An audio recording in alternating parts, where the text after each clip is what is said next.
Welcome, everyone. Hi, I'm Serena. I'm the president of UCL FinTech Society. I'm very, very excited today to introduce an event we're doing called A Discussion on Market Making.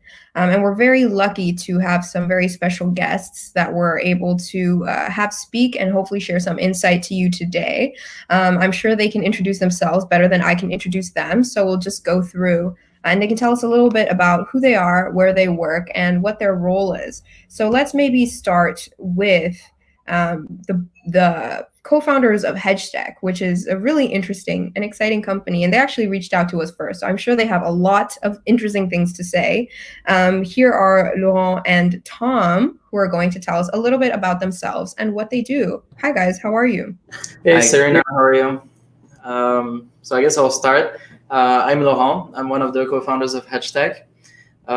So my background is in pure mathematics and economics, and I've been trading for around 6 years now. And I'm one of the two co-founders of HedgeTech. Tom is the other co-founder. And essentially what we do at HedgeTech is we do algorithmic trading. So we're like a quantitative trading firm. And we focus on market making, and more specifically market making for digital assets. So, Tom? Yeah, this is Tom, another co-founder of HedgeTech. I have a background in mathematics and statistics. I have been trading since 2014. I started off in China's commodities futures, and then moved on to US stocks, some Forex, and then moved on to crypto.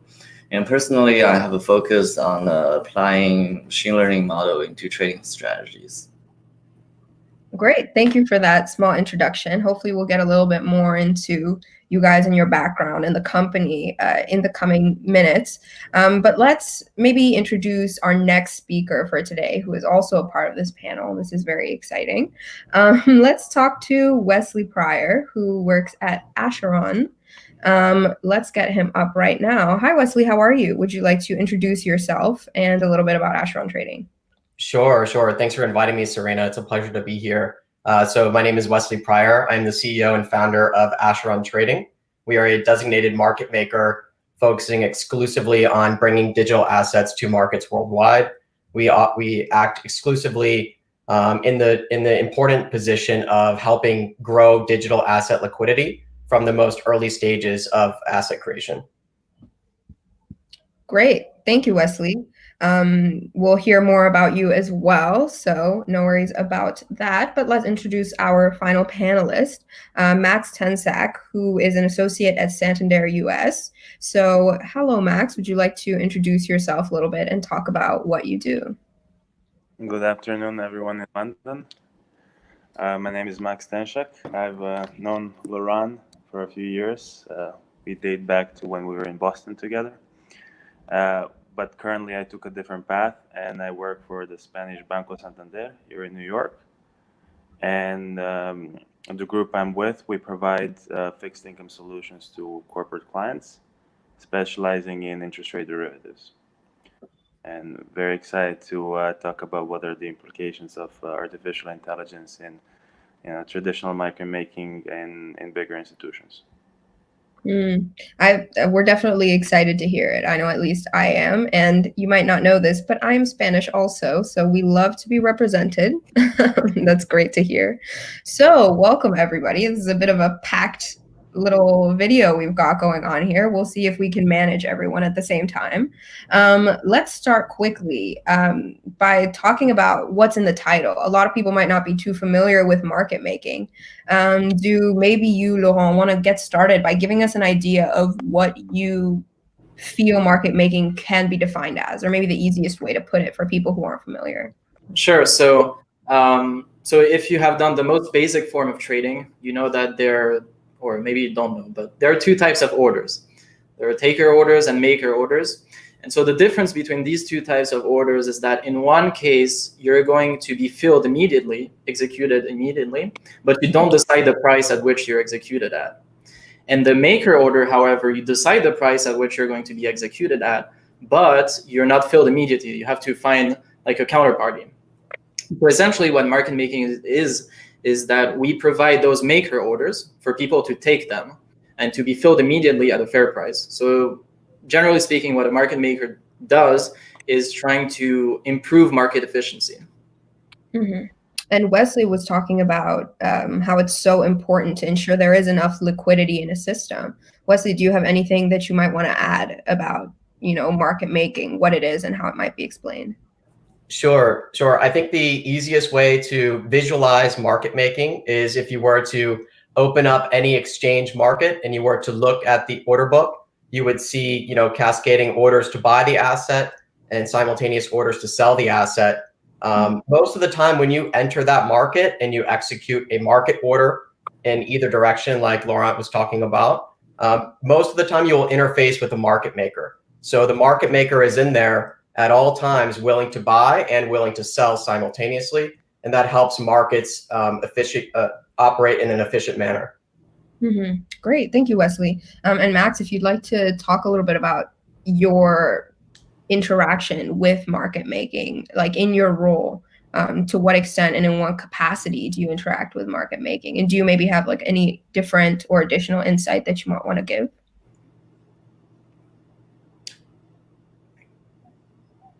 And he's gone. Okay, I guess my question was just so difficult. I'll try to tone it down. Sorry about that, guys. Hopefully he'll come back. He's not too soon. But in the meantime, we can get back to some other questions. And if he comes back, he can let us know what he thinks. But Tom, do you maybe want to tell me a little bit about different types of market making strategies that there might be and what the implications are of choosing between different ones? Actually, before answering that question, I think it's necessary to talk about two different types of market making. Mm-hmm. Yeah, so there are designated market maker and profit-driven market maker. Mm-hmm. They both place market orders. They both place limit orders. However, they come to the market with a different priority.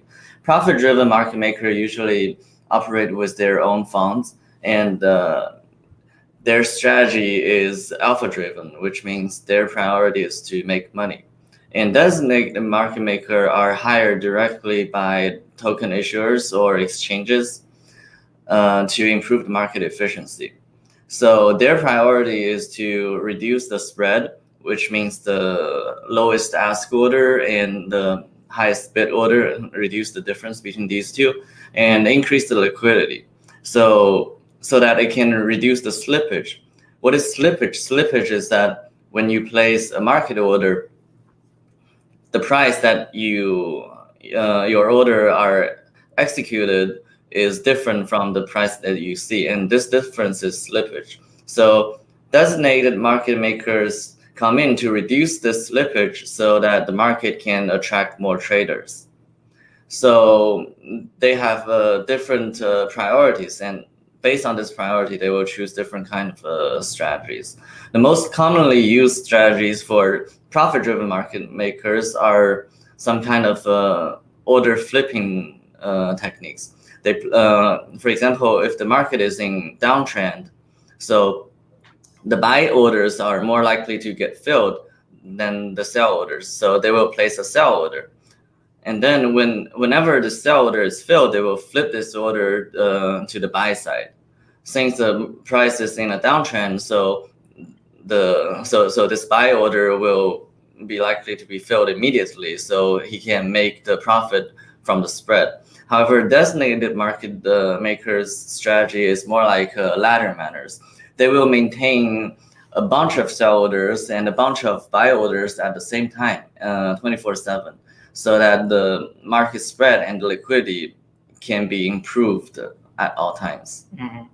And I kind of want to add to this that usually profit-driven and designated market makers sometimes act on the same markets, but sometimes they act on completely different markets. So as Tom said, the priority for designated market makers is to increase the market efficiency. And so you're most likely going to trade on a market that is illiquid, or you're going to be hired to trade on a market that is notoriously illiquid. Sometimes it's not the case, and people are competing. For example, exchanges, large ones, they're competing in terms of spread. What is the spread? The difference between the first buy and the first sell order.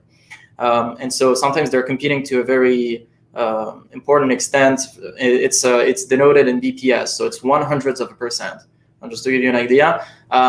That said, profit-driven market makers act on markets that are already heavily traded, right? There's a lot of activity, and so they're not going to trade on very liquid markets. Ideally for them, they want a market that has a large spread and has a lot of market participants as well, so that they can get their order filled and flip those orders continuously. And essentially their profits is the number of times they get a pair filled, multiplied by the difference in prices times volume. So yeah. I have to say, either way, it doesn't seem like these are people who are getting a lot of sleep. How do you keep up with everything going on at the same time? Wesley, I mean, I'm definitely not going to believe you if you tell me there's a little man on a computer somewhere. Like every time something happens on the change, he's like clicking something, right? So how does this work? What's the mechanism? I mean, on a high level, without getting too technical about it. Totally. It's actually very, very difficult. So it comes down to a few things. The most obvious is you have to have a desk around the sun, meaning you have to have traders that are able to manually intervene, review your market making strategies, and make adjustments accordingly in different time zones. This isn't an industry, when we're talking about digital assets, where you can come in and sit down at the desk, be ready for market open, and then when the market closes, you can shut down the computer and go home and enjoy yourself. You have to have an operation that does have that worldwide capability, and that's kind of the obvious answer. And then there's also kind of when you're thinking about putting together a strategy for a digital asset, these assets historically have extremely high volatility, especially when you're acting in a designated market making capacity. You're typically entering and being engaged by that digital asset issuer at the earliest of stages of that asset coming to market, where the asset is also the most illiquid. So the volatility is extremely high, and your strategy needs to be able to meet the requirements that you have as a designated market maker, which is providing liquidity at any price, developing confidence in that asset by doing so. But it also has to build in enough, margin such that that asset can go through significant volatility, which these typically do every single day. And you don't have to have manual intervention stepping in and making sure that market is operating. Serena, I think you're muted. Goodness, sorry about that. I'm saying that does put my mind at ease to hear that there is a system here in place. And we do appear to have Maks back online. Hello, welcome back, Maks. Hi, thank you. Unfortunately, these days with this virtual conferencing, these things are way too often. Yeah, it's not easy. I get you there. Please excuse me, by the way, if my internet ever drops out, which it is wont to do.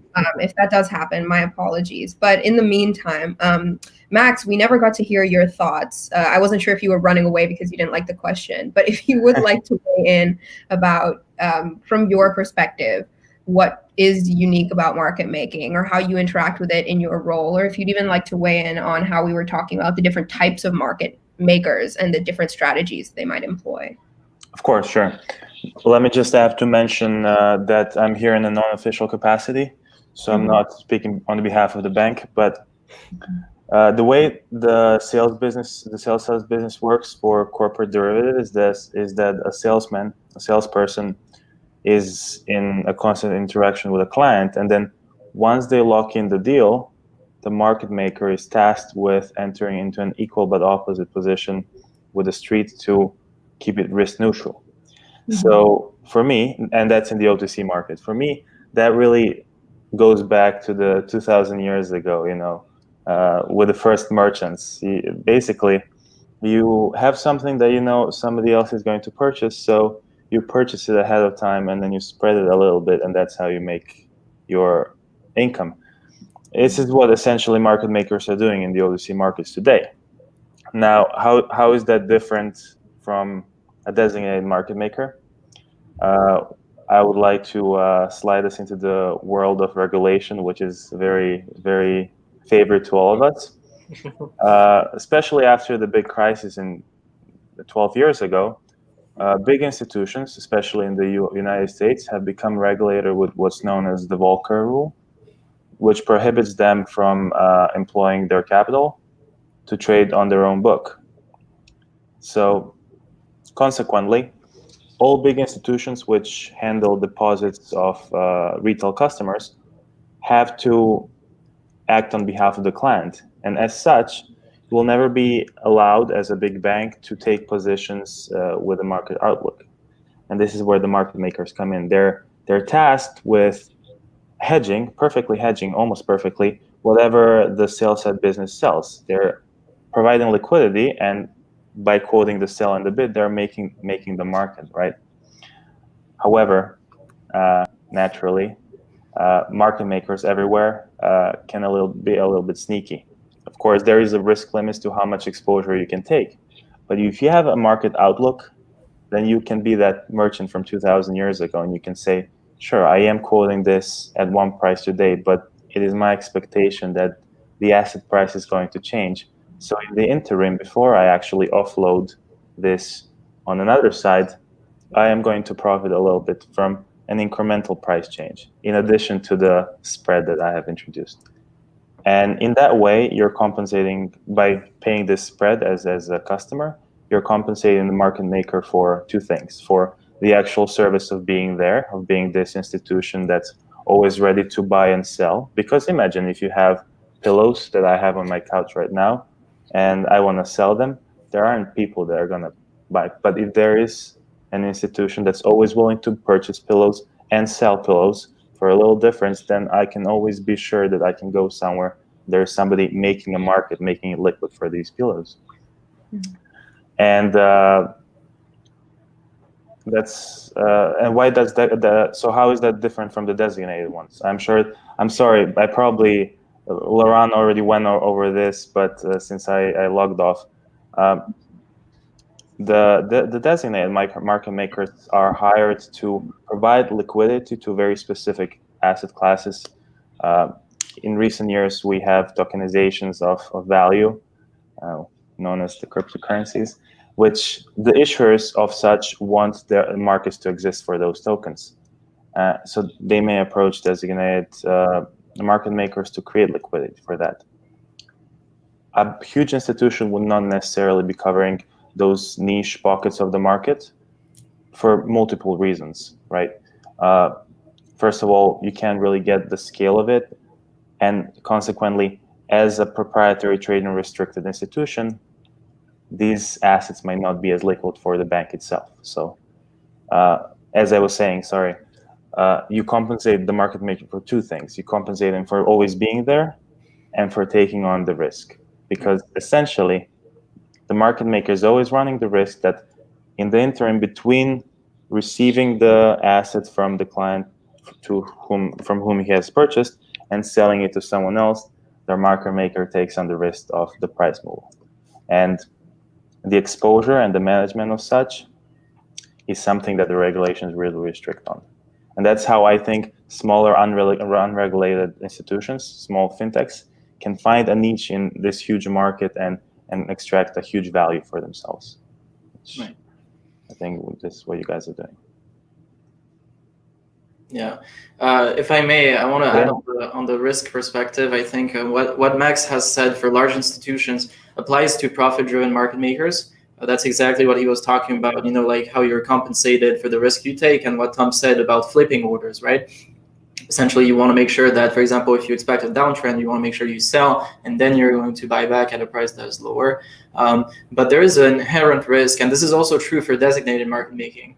You have an inherent risk of holding whatever you're quoting. For example, if you have two currencies, right, euro dollar, you have risk of holding euro because it might go down in value. You have risk of holding dollar because it might go down in value. Of course, you're happy when the value goes up, but there are ways to actually hedge the risk, as Maks said, almost fully. For example, if you have very liquid assets usually, or at least very liquid derivatives assets, right? So for example, you have derivatives for futures for euro, futures for dollar, you can hedge your risk. So for example, open an opposite position exactly of the same amount but it will be opposite direction. So whenever, for example, euro goes up, this position will go down and you're at equilibrium. But conversely, when the euro goes down, then this position will go up and you're at equilibrium again. And you do this with both assets that you're trading one against the other. It could be like Apple stock against, like a dollar, for example. And you can almost fully hedge the risk. This doesn't apply to certain digital asset markets because it's not always the case. Actually, it's very rare that those markets have derivatives. Certain exceptions, like the major ones have derivatives, but most markets don't have derivatives. So at least for what we call the base currency, when we trade currencies at base against quote, for the base currency, it's somewhat rare to have derivatives to fully hedge the risk. And that can be a problem for designated market makers in crypto, yeah, definitely.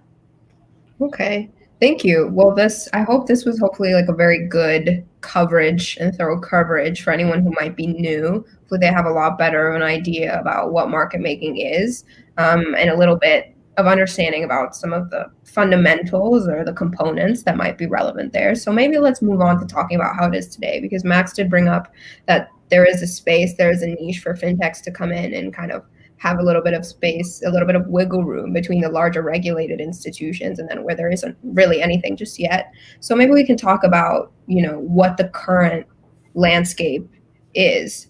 I know that you guys at Acheron and at HedgeTech, you guys work with digital asset market making. That's sort of what you do. Maybe do we want to hear from Wesley a little bit about how do you see the industry moving? Because I know that digital assets are so quickly evolving and changing that it must be kind of crazy. Do you have any thoughts on, how the industry looks right now? Are the players today the same as they were 5 years ago, 10 years ago? Were there any 10 years ago? I mean, what do you think? How is it looking?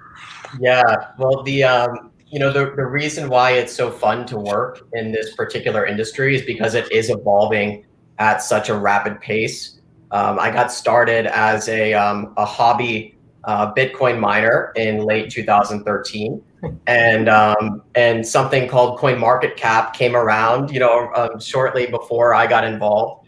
And CoinMarketCap lists, all of the digital assets that are out there in the world currently. And that list of assets on the front of the page today looks very different than even 1 year ago, 2 years ago, 3 years ago. So these assets, they all go through these kind of speculative boom and bust cycles. And the challenge is a lot of people don't really understand how to value them, first and foremost. And second, it's really serving as a massive sandbox for different types of incentivation models for different groups of people. So if you look at an asset class, and especially as a market maker, like Laurent said, you have to consider your inventory risk. There's no way to hedge your exposure in many of these assets. So what helps you manage your inventory risk is having some baseline understanding of the underlying utility drivers of the value of that asset. And with crypto, that's incredibly complicated. And there's new types of models of these assets coming to market every day. So, that evolution isn't actually, it hasn't slowed down. In fact, it's actually increased. I don't have any current statistics on how many new assets are being created every day, but it's in the hundreds. I think it's funny you mentioned that your origins are from a mining operation, because Laurent and I got close over a common mining passion project. Yeah.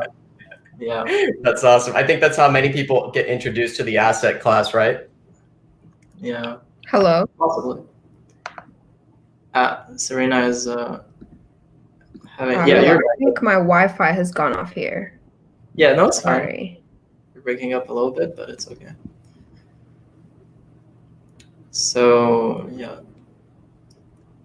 Yeah, actually, I have a different story for why I am exposed to this asset class. So I didn't start off from Hello? Am I audible now? As I introduced, I started off in a commodity futures market. So back then I was a retail trader, And as a retail trader in legacy markets, Serena is gone. Yeah, that's fine. We can Yeah, keep so maybe. We'll come back. Sorry yeah. about that. You're As back. a retail trader in a traditional market, usually you trade through a broker instead of on an exchange directly. So if you trade through a broker, first of all, you have to pay for the data stream, especially for the order book data.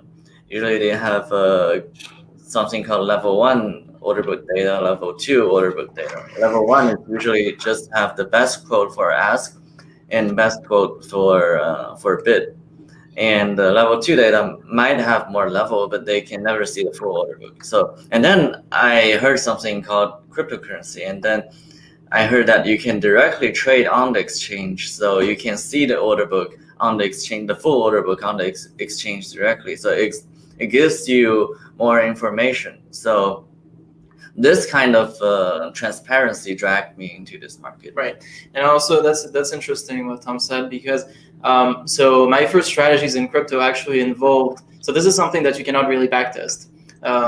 Usually, backtestable data is historical data, right? Like price data, open, high, low, close, and a bunch of other things, but and indicators, of course, and so on. But the thing is that with my strategies at the time included some order book data. And Tom, I remember when we first met, I was like, oh, I need to do this strategy. I was a manual trader before. Tom was an algo trader, and he introduced me to algo trading. And so I was like, okay, this is cool. We can automate pretty much the trades. So let's try to do this. And when I tried to actually, make my strategy, I was like, Tom, I need order book data. He was like, what do you mean? I was like, the full order book, or almost the full order book, depends on the exchange, is available on crypto. And he was like, okay, this is really cool. And this is how I brought some, into the strategy component, and Tom brought some from the infrastructure / execution component. But yeah. And then going back to who we deal with in general, we're as Wes mentioned previously, we deal with token issuers, but also exchanges directly. Sometimes even other market makers. You work on the same market, so you kind of know one another. Because the requirements for token issuers is that sometimes they have multiple market makers working on their markets. So that's how you meet other quote unquote competitors, and they end up being partners more than competitors. So yeah. Mm-hmm. Yeah, I think that's a story we hear a lot with FinTech is, turns out to be partners when at first everyone thought they'd be competitors, which is kind of an interesting thing about the segment or the sector, I think. And sorry again about dropping out there. I think my router decided I'd had enough peace and quiet, and it was time to stir something up and make something exciting. Mm-hmm. So I didn't hear everything that was mentioned earlier, but I did hear Laurent, you went over this again just now, but Tom was also talking when I joined about how you can see the full order book for crypto and how that's exciting. Maybe Maks, since you are working at, an incumbent, do you maybe want to chat a little bit about what the differences are to you when it comes to maybe dealing with digital assets, market making with digital assets, or with the other products that might be more conventional or traditional? Well, I'm in the OTC, so it's a whole different world out there. It's do you want to tell us what that stands for? They put us in a different corner of the room.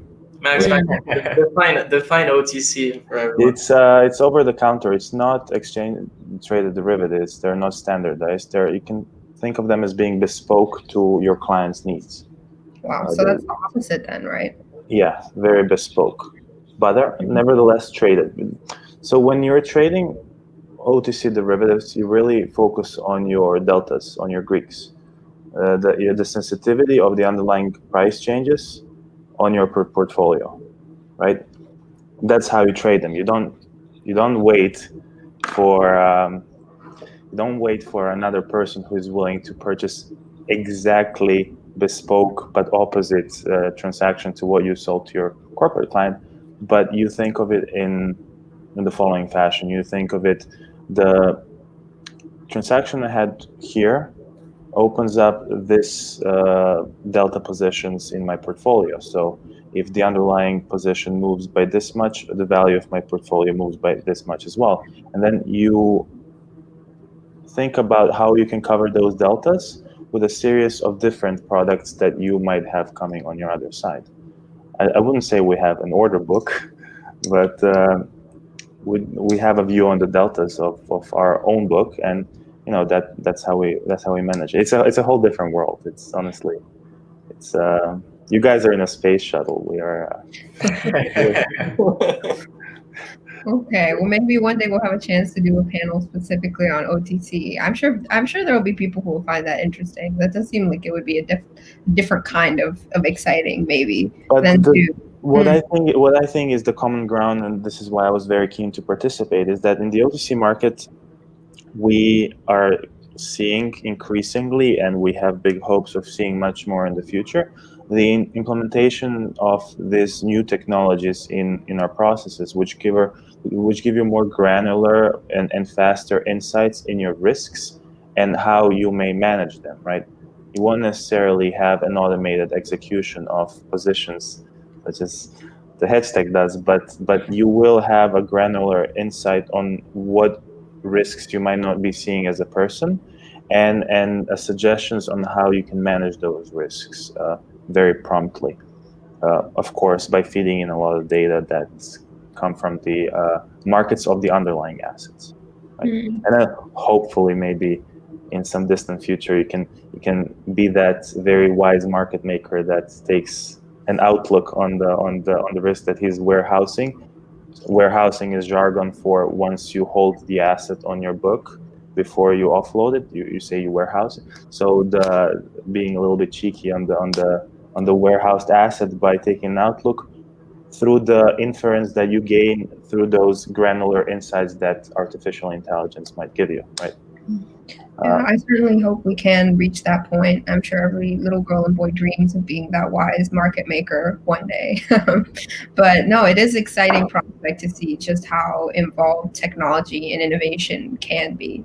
I mean, Wesley, you were reassuring me before that, it isn't just some, manual intervention doing everything. Do you maybe want to talk to us a little bit about the innovations that you see at work at Acheron Trading, and as well as in sort of general terms, how you see technology as important in the industry right now, especially considering, Maks brought up recently the financial crisis was already 12 years ago, right? Like that's actually quite a long time. So I'm sure so much has changed, not just in terms of regulation, but in terms of the technologies that are available to people.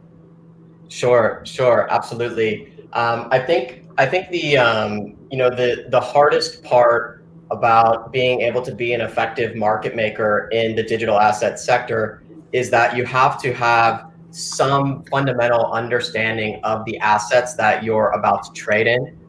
As a designated market maker, let's just put a scenario. There's a new project that is a great idea. They're going to be the next Bitcoin, and they want you as the designated market maker to help them, list that asset on digital asset exchanges worldwide, and subsequently provide two-sided liquidity in that asset so that others can come in, fill your orders, and that asset can either appreciate or depreciate. If you have no fundamental understanding or context for that asset, then you run the risk of opening that asset and quoting it at too high of a valuation, which in turn will lead to a very early mispricing, and thus building a very a significant long exposure. So carrying too much inventory in the token and not enough inventory in the asset that it's traded against. So those are the type of things that become very important when you're dealing in digital assets, is having those processes of being able to understand a very broad variety of different characteristics of these assets, and try to, as best you can, derive where you believe the market will find value in that asset once it starts trading. This is kind of, I think, the biggest evolution in how we've been thinking about these assets over the years, and being able to put together solid strategies that can make sure that inventory risk isn't too great, which it could be within seconds of that asset undergoing price discovery, right? Mm-hmm. Yeah, definitely. There's definitely a lot of information going around in this session. I hope people watching can take some notes or maybe watch it again a little bit slower and keep up. But I think there's a lot to be learned for sure. If there's something I do want to touch on, it is risk, which has come up a little bit. Seems like it might be a bit of a keyword when we're talking about markets and market making. Tom, do you maybe want to tell us a little bit about what you guys do, how HedgeTech handles risk, and maybe when you're talking to clients, how you can reassure them? Because I just remember Wesley saying it's so hard and it's so complicated. Does that ever stress you out? Yeah, risk management is actually, there are a lot of ways of risk management. First of all, since we are focusing on digital asset, not a lot of products has actually futures that you can open a short position of the equivalent amount of the position that you hold of the token, right? So, however, as a designated market maker, usually if a token issuer hire that designated market maker, usually they will provide their own token because they're the issuer. They have a lot of token storage themselves, so that the designated market maker don't have to hold their token.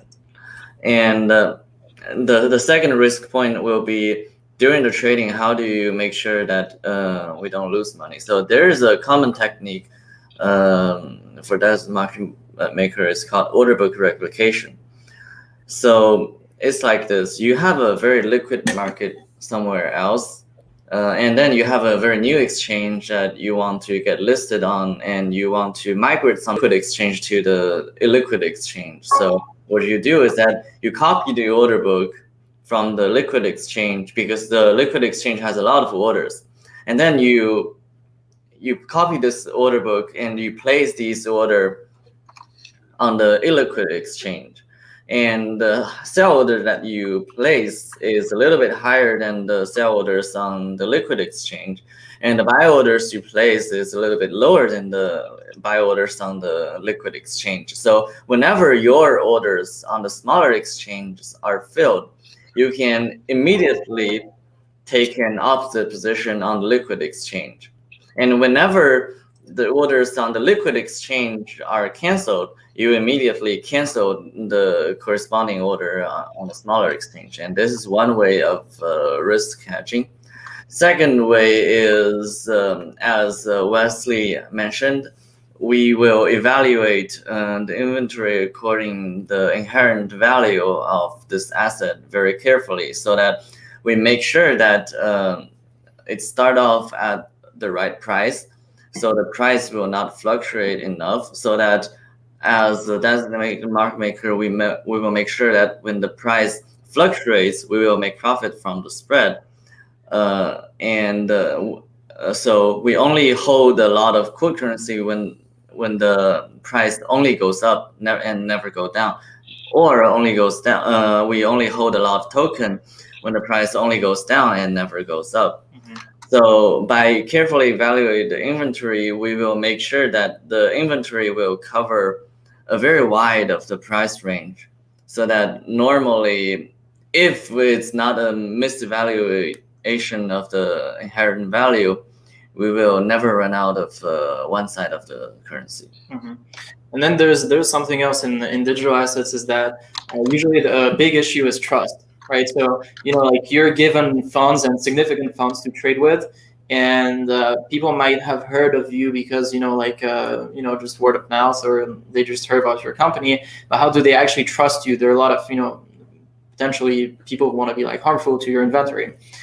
So one key thing, as algo traders, we use APIs. So essentially we communicate directly with the exchange server. And what they do is that they create accounts with those exchanges, and they share only the API keys, and they manage the permissions to the keys. So they make sure that we can never withdraw or deposit to their accounts.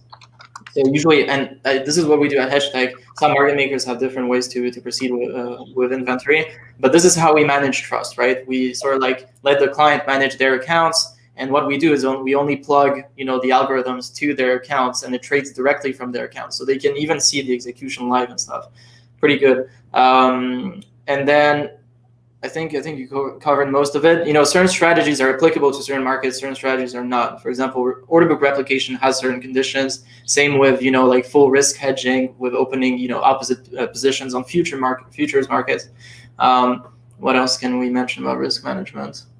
I think that's pretty good. And then you have inherent risks of the markets, right? People try to price manipulate and so on and so forth. So this comes with time, right? You face certain challenges on the markets and you tune your algorithms to face those challenges better.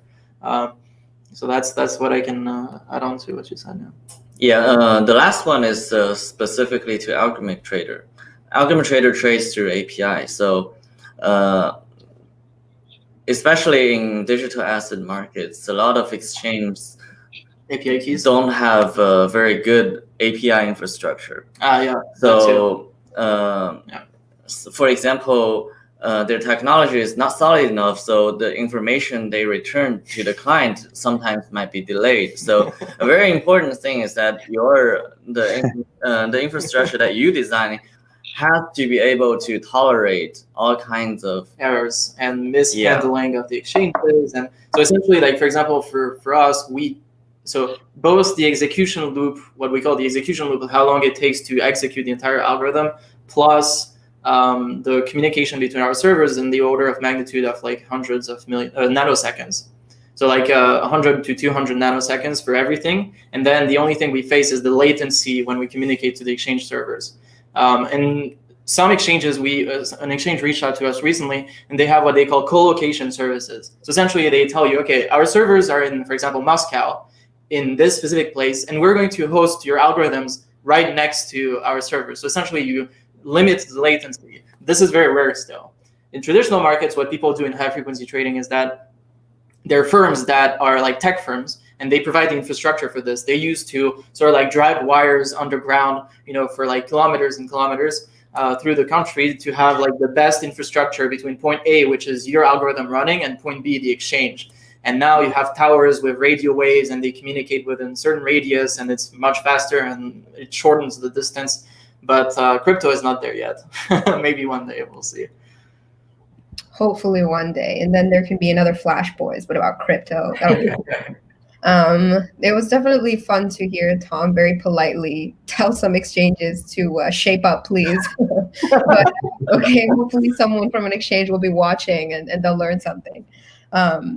But yeah, there's definitely a lot to learn, especially I study maths, and I know when Tom was talking about maybe when the price goes up and then the other one will go down, it was just in my head. I was like, man, I just wish I could just write something out right now and figure out like what I'm looking at. Maybe after this panel, someone can send a nice diagram and we can put it up, and hopefully it'll be nice to look at, because I'm sure there'll be a lot going on. But yeah, so I think that was quite good in terms of what the landscape looks like today. Oh, something that I do think might be interesting to touch on one more time quickly before we move on to maybe looking forward, although we did already sort of look forward a little bit with our fingers crossed that crypto moves in that same direction of getting faster and faster. But Maks did bring up that and it would be nice maybe if you went over it again or spoke a little bit more in detail, right? Because this is UCL FinTech. We love to hear the word FinTech wherever we can, about FinTechs having a nice niche between the bigger regulated entities and then the spaces that they can't, like being a sort of stopgap, I guess. Could you maybe talk a little bit more about what you meant from that and what exactly it is you think FinTechs can do there? Of course.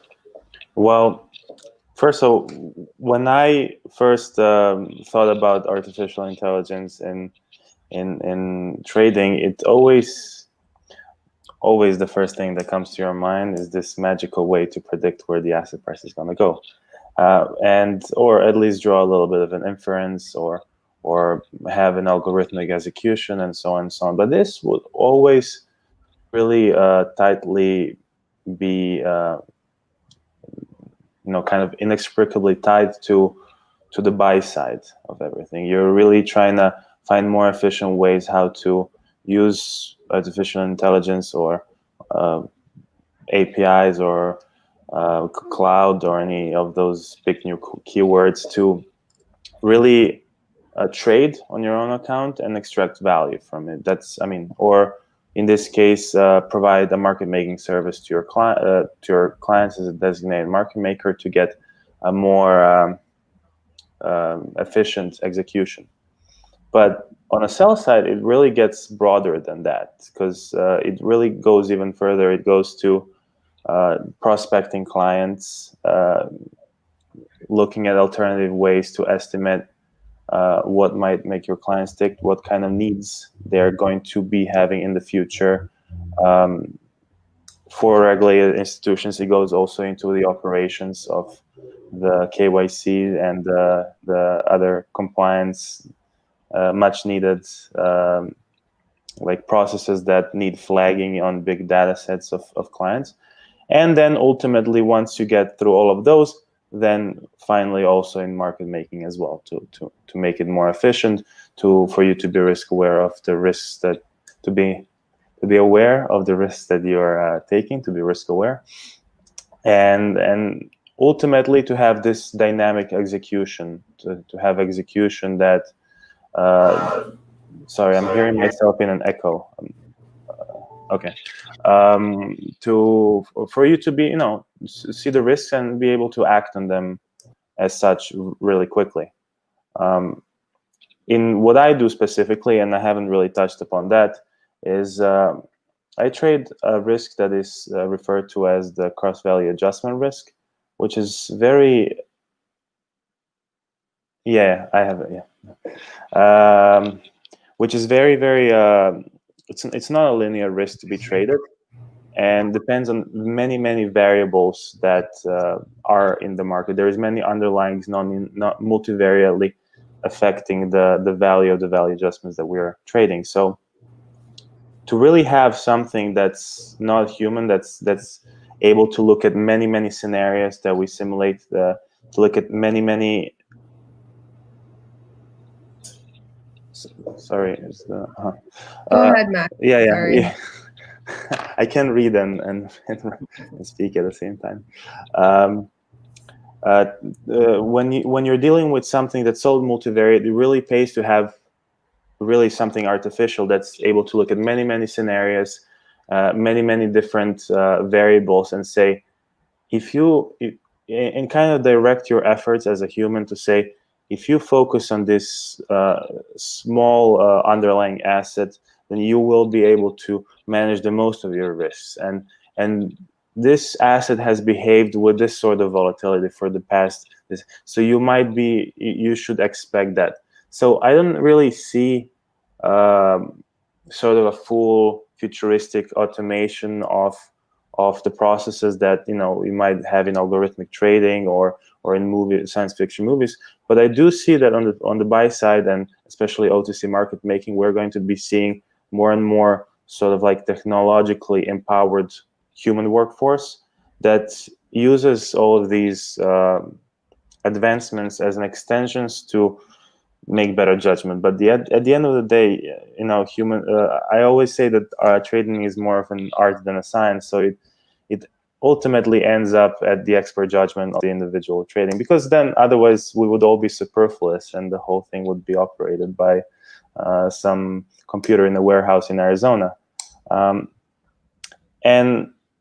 to that, so the initiatives are endless. The implications in where you can put these advancements in the technology, have verification of the processes on a blockchain, which I'm not a big fan of, but let's put it out there, and so on and so forth. It's really limitless to the point where institutions really have to stop and think, where do I want to invest my efforts, my resources, and what kind of technologies I really want to get into, because the space is very big, but I don't have money for all of it as an institution, and I really need to prioritize. I really need to figure out which of those technologies is going to have the brightest future and invest myself into it, so that I, as really an end user, as an institution being an end user, may be able to provide a more efficient and more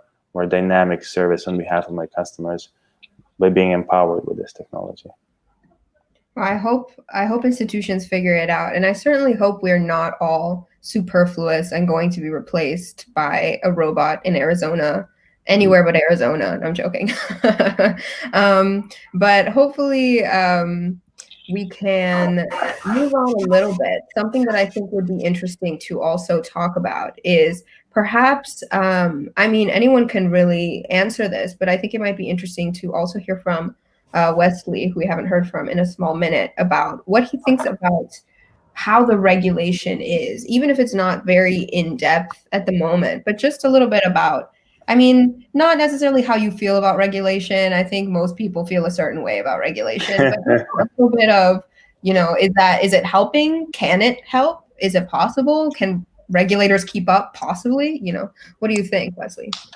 So I think every company that's operating in crypto has experienced the challenges of a lack of regulatory clarity, regardless of where their primary jurisdiction is. So, you know, we haven't been immune from this. Most of the top digital asset exchanges in the world, you've seen, you know, press releases of them, you know, executing, which is effectively regulatory arbitrage. So one of the largest exchanges in this space actually has operations in, you know, small countries all over the world, and they have their servers set up there. And it's sort of like they're planting a bet and also business redundancy by being involved in many different jurisdictions. Whereas it would be ideal if you could focus on one and have a clear regulatory framework, be able to operate your business unencumbered. That's just not the case. We started our company as a VFA3 broker in Malta, which was a certain regulatory framework that we felt confident at the time. When that actually came forth and was presented to the public, it was much different than it originally began, as the regulators began to understand the asset class and adjust accordingly. And we ended up moving our operation to Singapore, where we found, you know, a much stronger framework, you know, 2 years later, that we felt really confident would have staying power and would evolve in a way that made sense for our business model. You know, this is a challenging thing to have to go through as a company, where you're already dealing in a hyper volatile, hyper, you know, cyclical asset class to begin with. So, you know, that's kind of on the formal regulation side. On the self-regulation side, I think it's the most interesting because you're seeing a situation where as this space evolves, you're seeing an evolution in, you know, there's better exchanges to trade on by some degree. There's the quality of digital assets that we are bringing to market, you know, this week, next week, and so on are, you know, they're a lot different than the ones we were bringing to market 1 to 2 years ago. People are finding ways and finding best practices on their own, and this is becoming common knowledge. Whereas a couple years ago, it was really just, I have an idea, I'm going to try it, and if it blows up, which many do, you know, then it blows up. So, you know, on the self-regulation front, things are improving a lot, and there's also become a change in what people expect from service providers in this industry, such as designated market makers. If you would have asked a digital asset issuer a couple years ago what a market maker's job was, the answer would probably surprise you relative to today. These issuers are starting to understand what our role actually is, and to me, you know, that's a massive improvement, and it shows that the asset class as a whole is evolving. Mm-hmm. Okay, I think this is a really interesting place, I guess, to ask the final business question. Then we might move into some more a couple more student-friendly questions that I expect a lot of students might be interested in hearing about. But I think that's something interesting that I'd like to hear about from Maks, Laurent, and Tom, actually, which is, so Wesley mentioned that for Acheron Trading, they're in Singapore now because they felt that that regulatory framework ended up aligning more than the one that they had originally planned to operate in Malta. I don't know if Tom, maybe you want to talk a little bit about where exactly you're founded, because I know you guys are all over the place, but where's the actual headquarters? I don't mean to sound bad, but if you can talk about where you are and also, what the benefits are of being there rather than somewhere else. So originally we incorporated HedgeTech in Boston because that's where we physically are. And we have at one of the conference that talks about SEC regulations, we met a lawyer from New York, and it's so we know some about the US regulation. However, cryptocurrency is a global thing, and each region has a different regulation. Not only different regulation for themselves, and they have a different point of view. Whether they think crypto assets are security or not security. So recently we incorporated another company in Singapore for the same reason as Wesley shared, because they have a more aligned framework, and also some companies in Asia, and which is crypto is a very big thing in Asia. So some companies there comply with Singapore regulation, but not comply with US regulation. And some company in Europe and US comply with a different regulation. So we have these two companies so that we can deal with different type of regulations. Right. Yeah. And also just one thing. So this is where the sort of like the limit, or like like FinTech is really finance and technology, and this is where you see how thin the limit is, right? Like I think that we're more of a tech company than a financial institution, because as I said, we design algorithms most of the time. We set up an infrastructure, and we plug those algorithms to trade on clients' accounts. And technically, the exchange is the executant, right? They're the ones who put the buyer and the seller together. Some other, market makers might have their own accounts that are KYC'd, and in that sense, they can be viewed as being the owner of the account, even though they don't own the funds, and as such, they will face different regulations. And as Tom said, this lawyer that we met, he's advising the SEC on how to regulate crypto assets, and we talked to him somewhat extensively, actually. And so we're well aware of, the regulations in the States. We're also aware now of the regulations in Singapore. And we have two types of clientele. Some people, mostly in the Western world, come to the US companies. Some, in Asia especially, go to the Singapore entity because they really don't want to deal with US companies. So it's really helpful to have like both jurisdictions in place. Okay, sure. And I'd like to take this to Maks as well, because you're working at Santander, which is a name I'm sure everyone, all the members of our society will be familiar with in the UK. I know I'm certainly familiar with it, being from Spain and having lived not too far from the actual city of Santander myself when I was younger. But I'm wondering, since you are actually in Santander US, is there, what's your perspective on the different sort of regions of operation, maybe about your role or just about markets in general, that you think might be insightful for students to know about? Well, I think that banks are, that's just maybe I don't know about other industries, but banks might be among the more regulated institutions in the world. But naturally, when you have an institution that covers many geographies, regional approaches to regulations are different. I can tell you for a fact that the US financial environment is the most regulated one, period. But Santander and many other banks are present in regions such as Argentina or Brazil, or HSBC is big in Asia and Citi as well.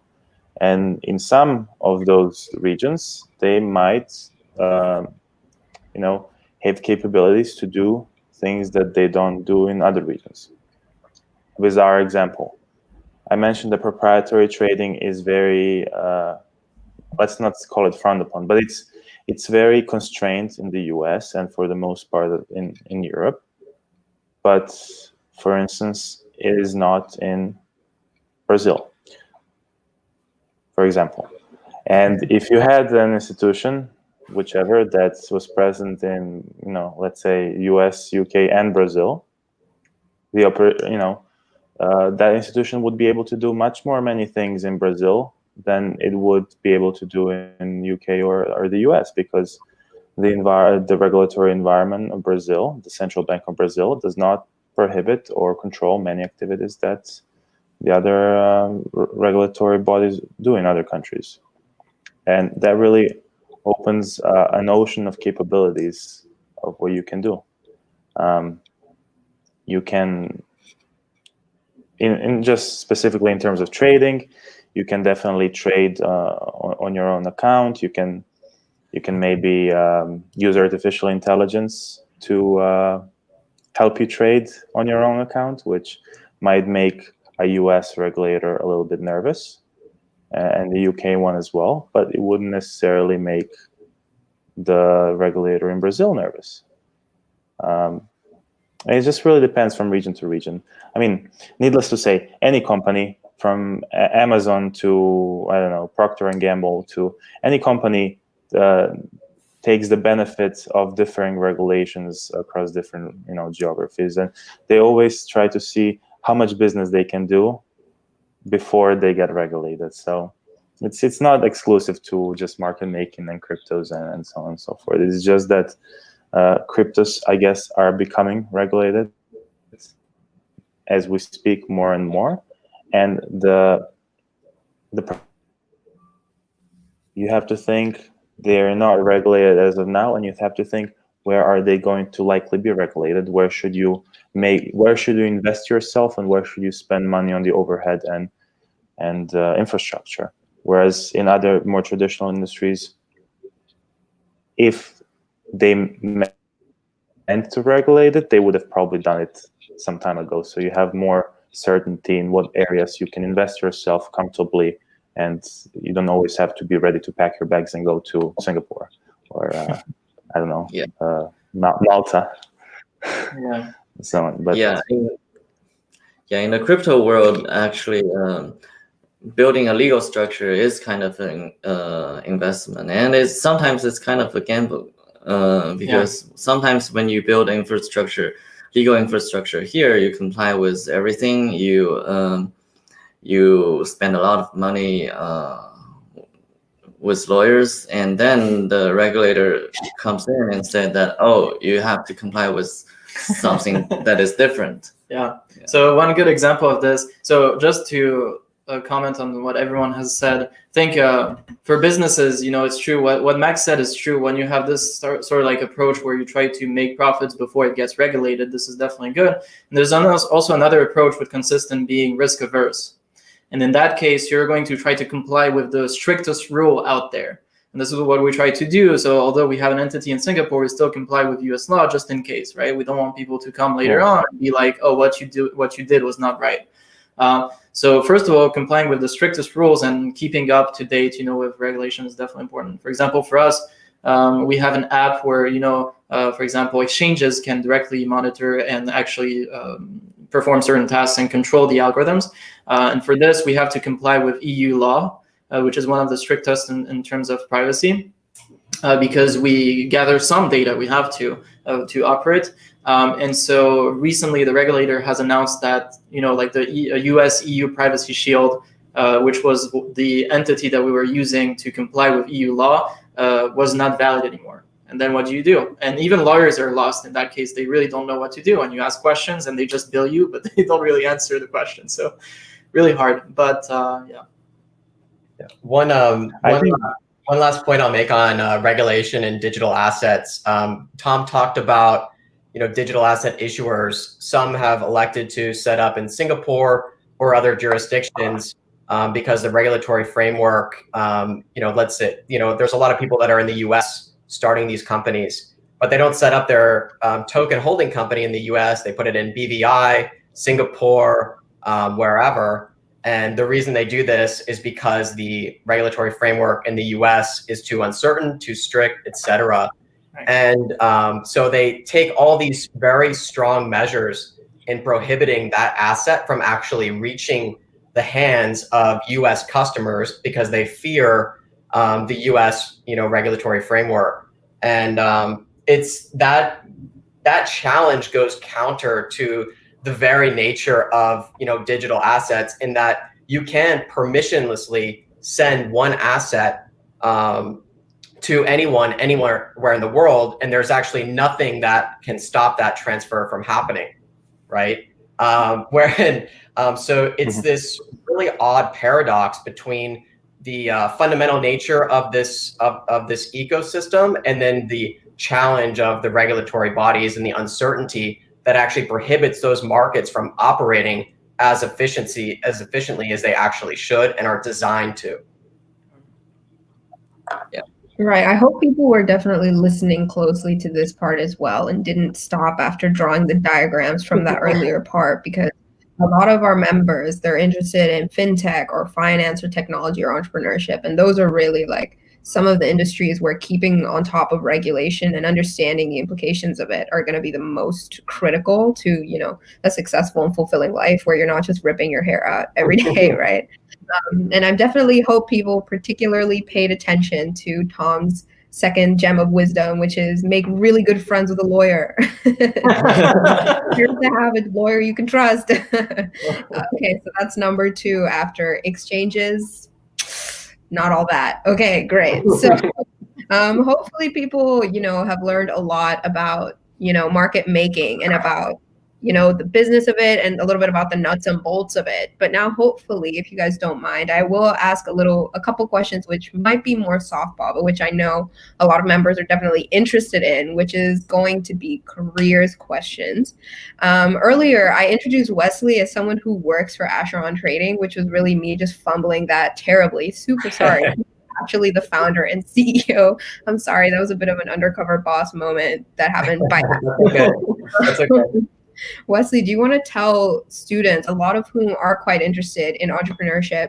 UCL, for instance, has an incubator, a lot of the members of which are tech or in some cases fintech. Are there any sort of insights that you want to leave students with? There might be UK students, but we have a lot of international students at UCL. So if you want to talk a little bit about what it's like setting up a company, especially setting up a company like Acheron Trading, which might not be what a lot of people are used to knowing about, since it's less, I guess, direct consumer facing, right? Sure, absolutely. As it pertains to, the digital asset space in general, there's no shortage of opportunities. I remember when I first got involved in mining in 2013, and then transitioned into getting more interested in the asset class and trying to understand those fundamental underpinnings. I got heavily involved in the research side, and the result of that was actually a few fundamental valuation study white papers that I published. And this wasn't compensated work. This was more, I'm interested in this. I think I have a passion for this, and my background, I think I could be good at this. And so just taking the step to dive in, whether it's, part-time, full-time, making the leap and believing in yourself, I think is the hardest hurdle, but I would encourage you to do it. And I've seen so many other people in this industry just start doing it. And the result of where they actually end up going is far beyond anything they ever imagined when they just started tinkering around with things. So that's, I think, the biggest takeaway I could give for students is don't be afraid of the obstacles, start experimenting, start learning, and find what your passion is. Mm-hmm. Just meet a good lawyer and off to the races. But don't Don't forget talk to lawyers too much, because you'll rack up your student loan debt, and you won't be able to get out of it. That's very true. Put off the lawyer, but keep it in mind. All right, Maks, I'm sure a lot of people will be interested in hearing your kind of path as well into a company like Santander. I just wanted to say, in addition to your lawyer, make sure you're good with your accountant as well. But that's Yeah. the point. So I chose to go into when I was graduating, when I was in college, always the big question was in the context of the US, whether you want to go to the Silicon Valley and take part, the technology world, or wherever it intersects with finance, and participate in all the exciting technologies, or if you want to go old-fashioned and go to Wall Street and try to be part of the big financial industry, which is seeing its implementations in technological implementations coming in. I think it really, really depends ultimately on what your personal preference is. If you're really excited to do a lot of stuff with be entrepreneurial and do a lot of stuff with blockchain, with the cloud, with APIs, I think it would be more. You could experience more growth if you go into a smaller company such as Acheron or HedgeTech, because they are able to grow and only worry about the crypto regulations. If you go into a big company, that big company has to worry about crypto regulation in addition to its own financial regulation that aims to protect the deposit customers. So once you decided that, and if you still want to work in a bank, then I can tell you how I got there. It was basically I wanted to be a trader, but I didn't know what I wanted to trade. But basically, I wanted to be a merchant, buy low, sell high, very easy, with a few steps in the middle. So when I was nearing the end of college, I was actually working on a mining passion project with Laurent, which was going to have its big future in the cryptocurrency industry. And then one thing led to another, and I was offered that I could do something similar, not cryptocurrency, but something which is technologically empowered in a big company, which for me, it provided me the opportunity to travel the world, live in 3 countries in the last 2 years, and do things the more risk-averse way,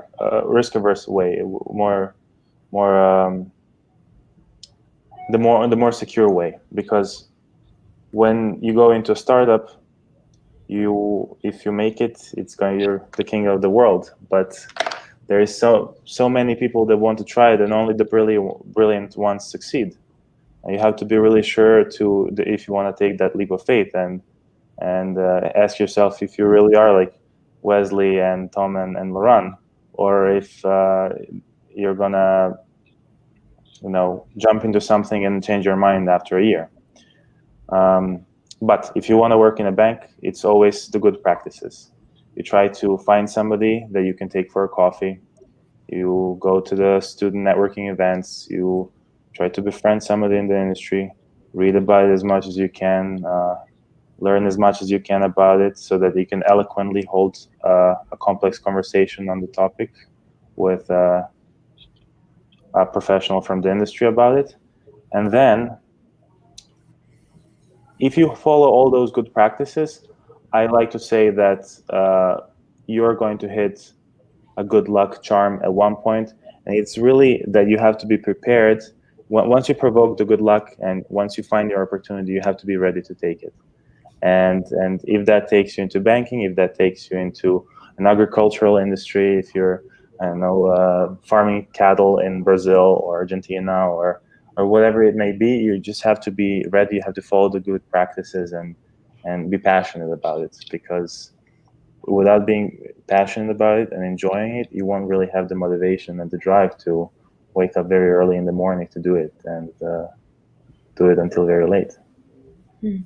I get more sleep than the 3 of them combined, probably, but I believe it. Yeah.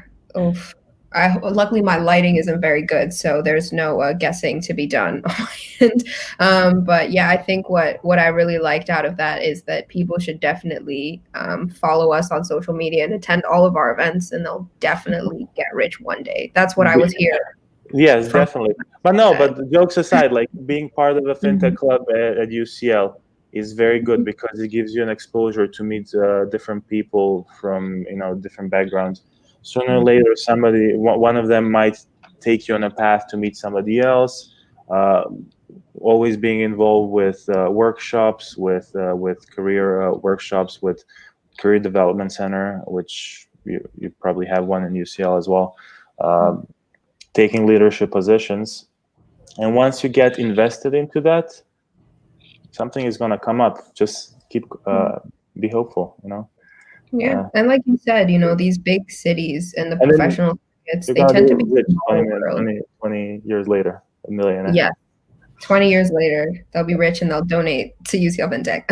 But like Exactly. you said, like a lot of these professional circuits, they can end up being a lot smaller than they seem. So sometimes it is just a matter of putting yourself out there until you find something that sticks, right? So yeah, hopefully people take a lot of this advice and try to engage from like an authentic place of wanting to learn and wanting to know more. And then, hopefully things will go well for people, right? Yeah. Laurent and Tom, would you like to add anything on? You guys definitely have another interesting perspective. I know a lot of our members are British, but I do know that, thinking, am I going to go into finance? Am I going to go into technology? Am I going to go into entrepreneurship? That's a question a lot of people have. And I think this is a unique panel in that a lot of people have gone into all three. So, do you guys have any insight or any advice for kids still wondering or thinking? So, first of all, entrepreneurship, there is a very important prerequisite is you have to really like what you're doing, because you're going to face a lot of hardship. You're going to face a lot of uncertainty. If you don't like what you're doing, it's going to be very hard and you're going to give up. So about technology is I don't think technology has a very high barrier of entry, because the community of technologies are the friendliest community I have ever seen. So as long as you're willing to learn, you can always learn everything. Yeah. Do you want to add more? That's it for me, I think. Yeah, so I have a somewhat different perspective. So I met Maks when we were in college. I met him in a math course, actually. And I was destined to go into medicine. Nothing to do with FinTech at all. I was a pre-med student. I was a math major, econ major. And it turns out that, so what happened is that, after college, I had this gap here where I wanted to explore the world a little bit, but I was always curious, I was trying to always to find new things. We had a friend, we worked on a phone app for, sort of like the storage industry, like how to improve for students and whatnot. And then, as Maks said, we had this entrepreneurial sense with mining and setting up a mining farm in Eastern Europe was a big thing. So, you have to be curious. I think this is my first advice. My second advice is you have to apply your knowledge. In school, what you learn is extremely theoretical, is extremely oversimplified. No matter how you think, like what you think about it, I'm telling you, it's very simplified. In econ or in math, what you learn is, simplistic theories, or, like you're not in the real world setting. So just try to learn how to apply your knowledge. And then with curiosity, you keep on learning. And then once you have those two, connections are really important, no matter if you're in a small company, a startup, or in a big bank like Maks, right? Connections matter everywhere. So first, curiosity. Second, applying your knowledge. And third, make connections. That's it. Great. So thank you all so much for being here today. We're coming up on the end of our session here. But I think there was a lot of information, hopefully a lot of insight, and hopefully the people who are watching this either live or later on, they'll get a chance to learn some new things, learn a bit about some new companies and a new industry that maybe they hadn't known about before. Maybe they can go check you guys out, see a little bit of what you do, learn a little bit more, and maybe you guys will be inspiring people, all the way into the future, into hopefully fulfilling careers. But I'd like to say a big thank you for all of you for being here, and a big thank you also to HedgeTech for being the ones to do a lot of the heavy lifting in setting this thing up. And hopefully we'll be able to see more of you here at UCL FinTech at some point in the future. Thank you, guys. Thanks, Thank you Serena. very much. Thanks a lot. Thank you, Serena. This was wonderful. Thank you, guys. So again, thank you also to everyone who is viewing, and hopefully if you've liked this, you can check out all of the people who we had on. I'm sure you can find more about them if you look them up and you look up their companies, and do feel free to, you know, learn more about us at UCL FinTech Society on social media or anywhere if you're interested about any of the topics we learned or any of the things we do in general. Thank you again, and I hope you guys have a good Tuesday evening if you're in London. Bye-bye.